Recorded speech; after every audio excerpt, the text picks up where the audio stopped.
Welcome to the Moster Show. All right, everyone, buckle up.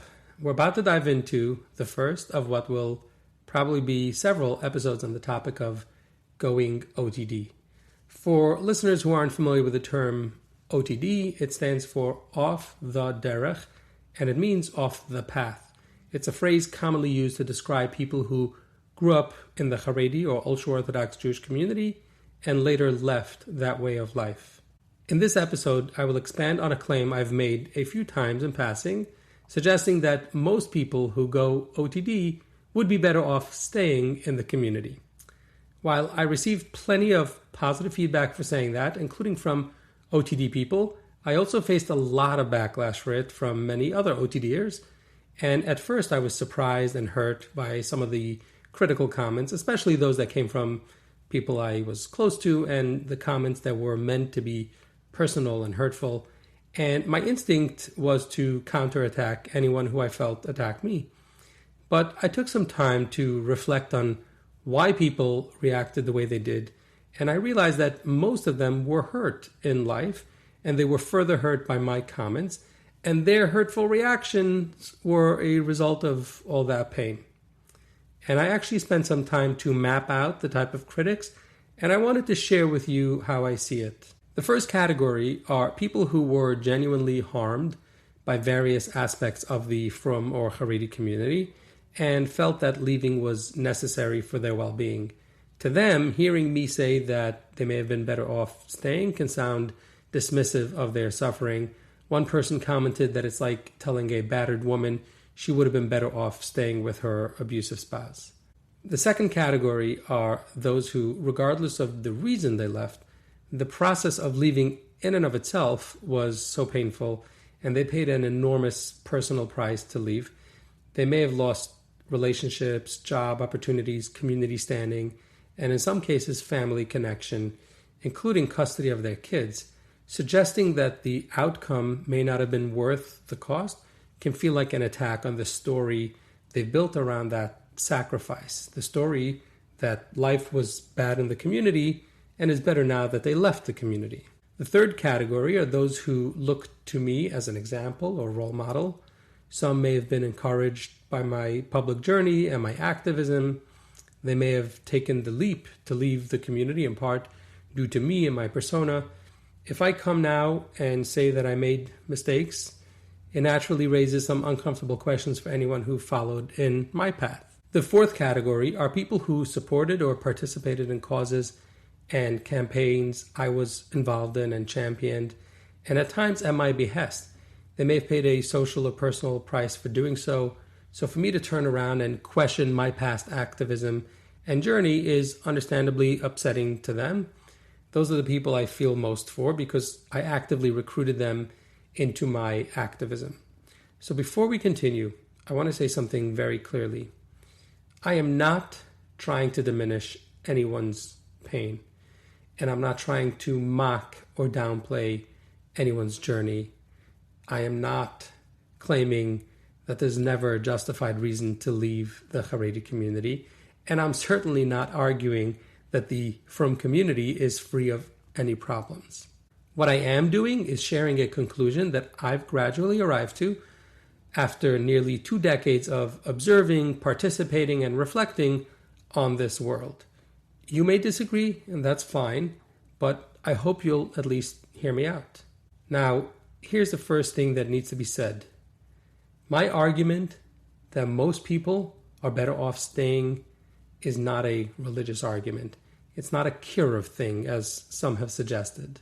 In fact, if leaving simply meant changing your beliefs about God, I'd have no strong argument against it. I don't feel entitled to or equipped to convince you to be a religious Jew from a theological perspective. People should be free to arrive at their own conclusions. If a person could wake up one morning, stop believing, and otherwise continue living a happy and fulfilling life without any major disruption to themselves and those they care about, I wouldn't have a strong argument for staying. But that's not what going OTD usually means. Going OTD is rarely just about changing a belief.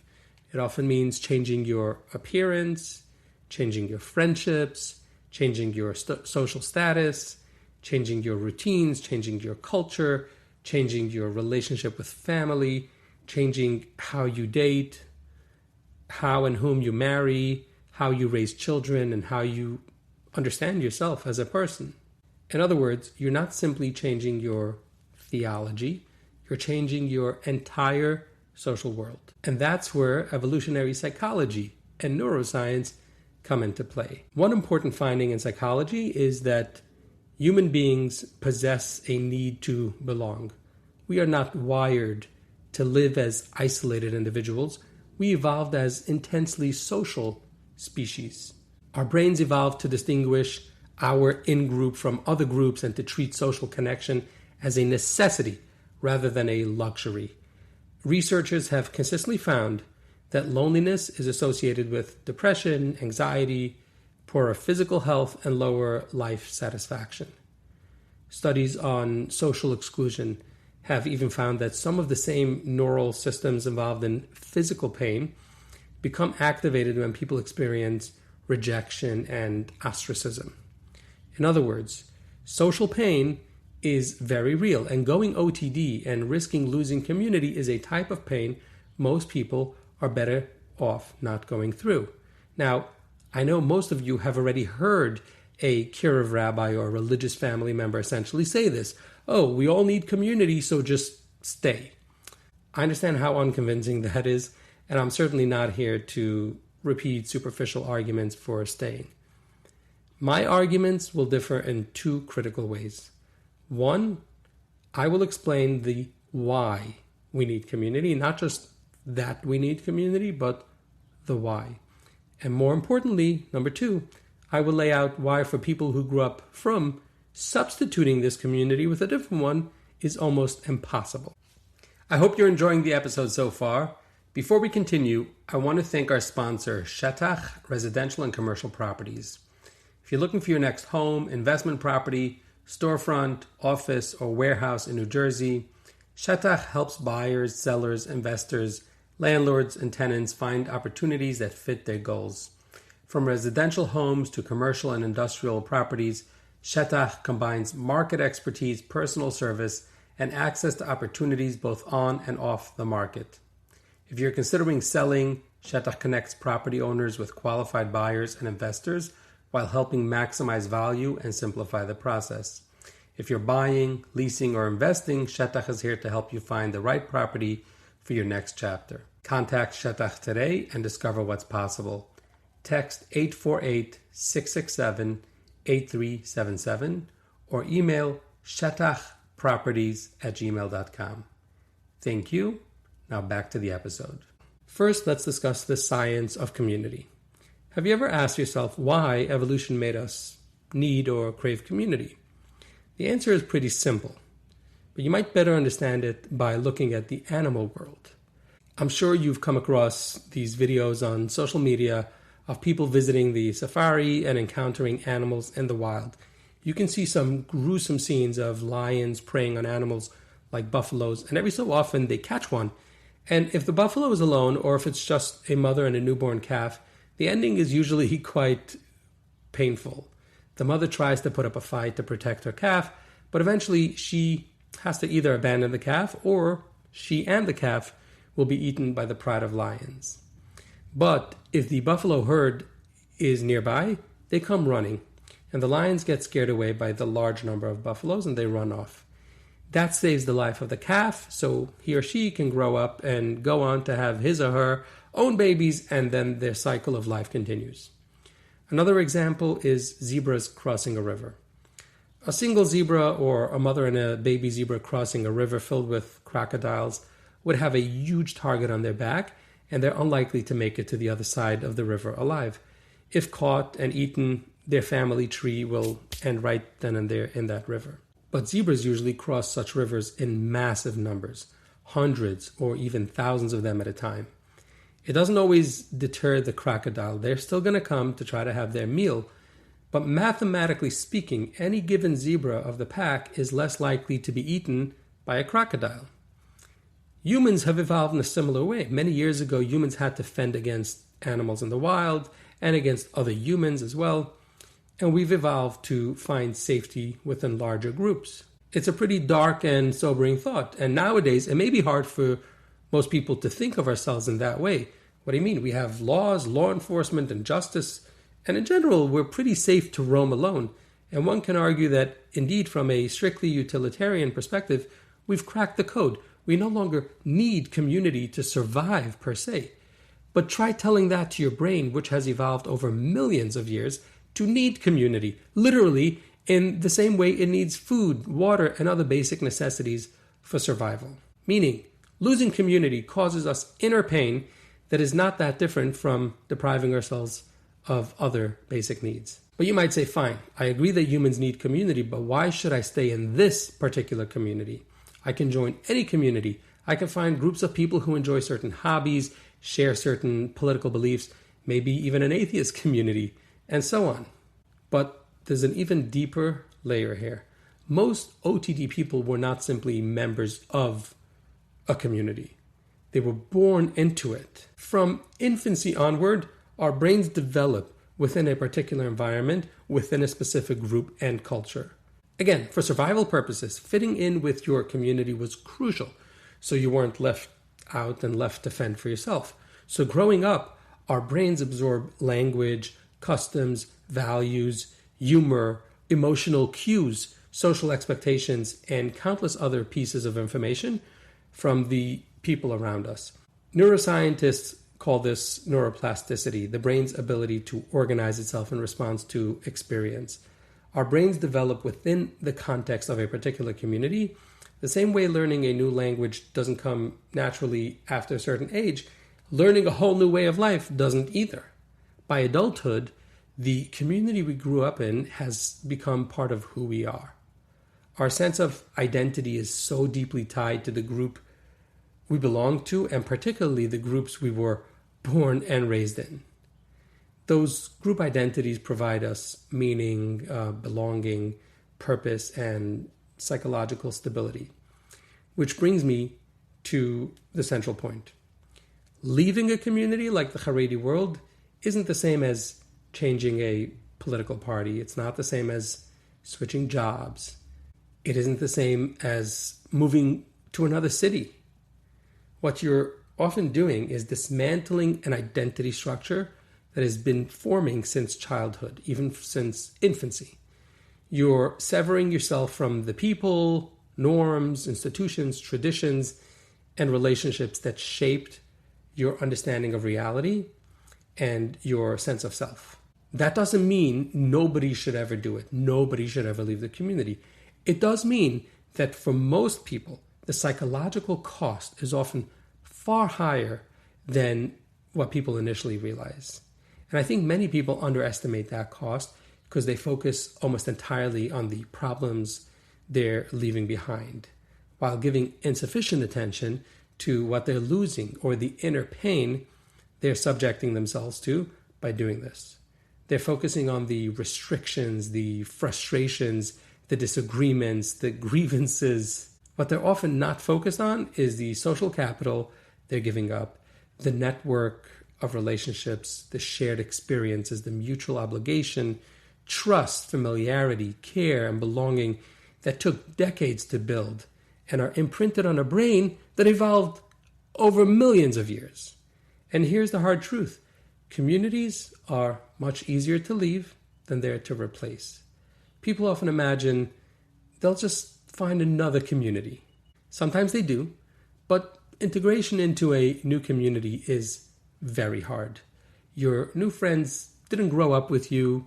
They don't share your childhood memories. They don't understand your cultural shorthands. They don't instinctively know your family, your history, your language, or your worldview.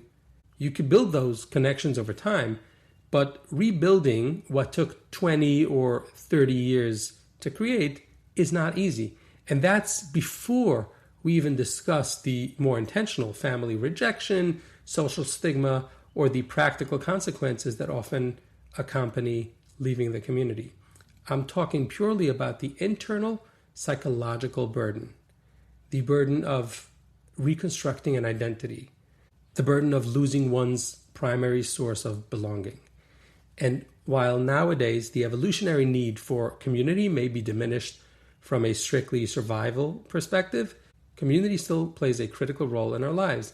It opens up certain benefits and opportunities that the outside world doesn't have, simply because they don't have that commitment to you, the outsider, the newcomer.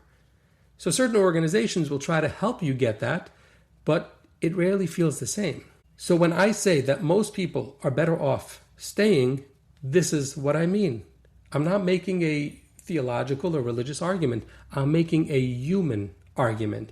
My claim is that for most people, the benefits gained by leaving do not outweigh the psychological costs associated with abandoning the community that shaped them. In part 2, we'll tackle some obvious objections. What if I simply don't believe in God? What if I don't believe in the Torah? How can I stay and pretend? In fact, it's too painful to shuckle along as if I believe. It feels inauthentic. It feels deceptive. It feels like living a lie. Or what happens when the community itself is causing harm? When staying in the community is a threat to your survival, right? Going back to the animal example, every so often you can see a mother cow or a mother sheep simply rejecting her calf, literally refusing to feed it and physically kicking it away.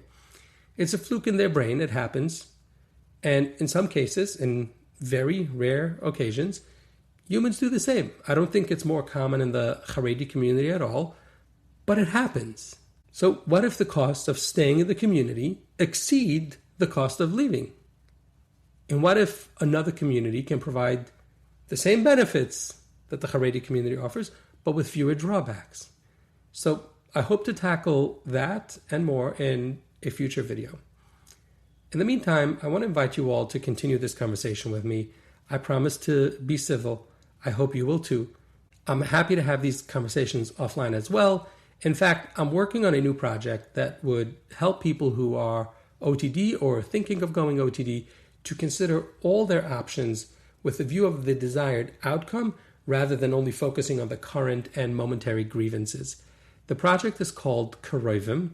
It means relatives, but the root of the word means closeness. A major part of the project is to help people center and prioritize their relationships as they are embarking on their journey of self-discovery.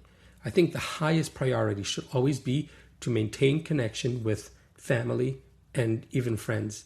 I'm surprised and disappointed that other organizations that help OTD people aren't prioritizing this. To the contrary, too many times they encourage people to cut ties with their families in the name of setting boundaries or for the sake of tuning out toxicity. In today's world, people cheer you on and call you brave for cutting ties with your family, and they tell you that it's no big deal. You can find chosen family. It's one of the worst things you could do to someone, telling them they can substitute their flesh and blood with people who happen to be there in their lives right now, but won't be there for them in the long run. So Karoivim wants to help families stay close despite their differences. If you're OTD or going OTD, I would love to help you stay in touch with or reconnect with family, friends, and community. Or if you have a relative who's going OTD and is becoming estranged in the process, also please get in touch. Please visit karoivim.org. That's KEROIVIM.org, and we will get to work. And if this is something you care about too, please reach out if you'd like to get involved in this project. Given my perspective that I've outlined, that for most people going OTD is not a great option, I want to be clear that this is my bias and that Karoivim is oriented in that way as well. But we will help all equally. If we talk and through multiple sessions and workshops, it is clear that you want to leave and will continue to do so, we will continue to offer any support that we can, especially as it relates to family mediation and reconnection. Again, please visit karoivim.org. Thank you, and please remember to hit the like button and share this video with friends, family, and colleagues. Goodbye.